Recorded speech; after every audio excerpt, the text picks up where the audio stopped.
الانضمام إلى قوافل العائدين.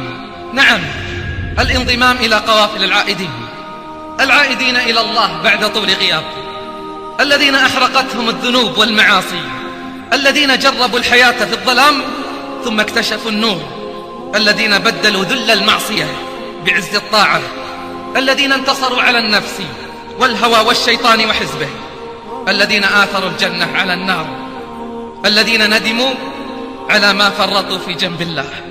قال صلى الله عليه وسلم: الندم توبة. قال بعضهم: إن العبد ليذنب الذنب فلا يزال نادما حتى يدخل الجنة، فيقول إبليس: ليتني لم أوقعه في الذنب.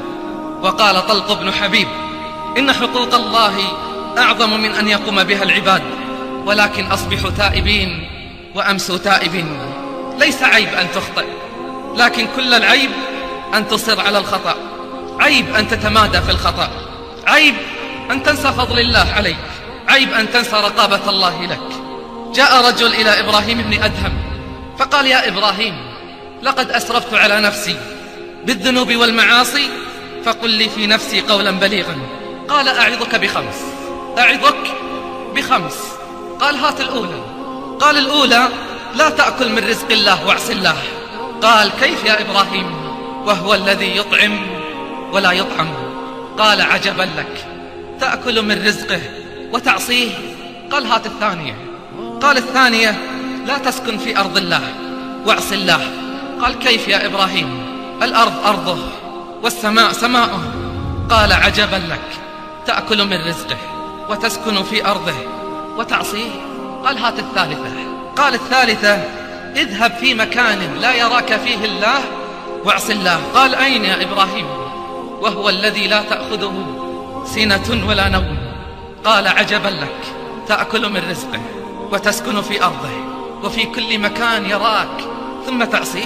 قال: هات الرابعة.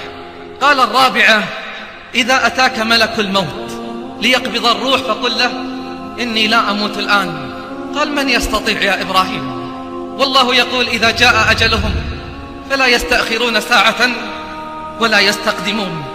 قال: عجبا لك، تأكل من رزقه وتسكن في أرضه وفي كل مكان يراك ولا تستطيع رد الموت إذا أتاك وتعصيه. قال: هات الخامسة.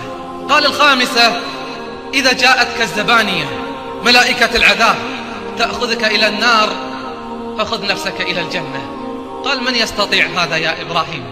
قال: عجبا لك، تأكل من رزقه وتسكن في أرضه وفي كل مكان يراك ولا تستطيع رد الموت إذا أتاك ولا تملك لنفسك جنة ولا نار ثم تعصيه. قال: اسمع يا إبراهيم، أنا أستغفر الله وأتوب إليه، أنا يا إبراهيم أستغفر الله وأتوب إليه.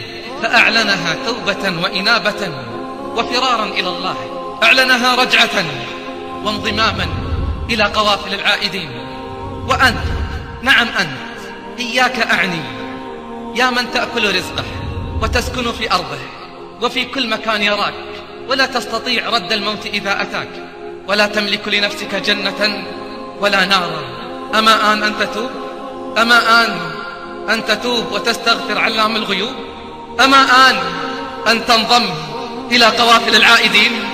أما آن لما أنت فيه متاب؟ وهل لك من بعد الغياب إياب؟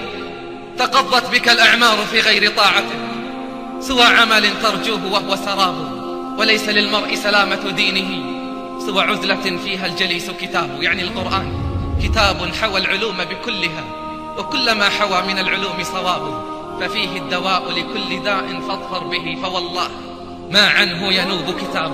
تعال نسمع أخبار أصحاب تلك القوافل ماضيا وحاضرا. تعال نأخذ العبرة من قصصهم، قصص ممزوجة بالندم والدموع، قصص مليئة بالصور والعبر يشكو أصحابها قبل الانضمام إلى قوافل العائدين من الهموم والغموم، مآس وآهات، غرقوا في لجج المعاصي والمنكرات، فمن خمور ومخدرات وفواحش ومنكرات، وكانت النجاة بالفرار إلى الله والانضمام إلى قوافل العائدين.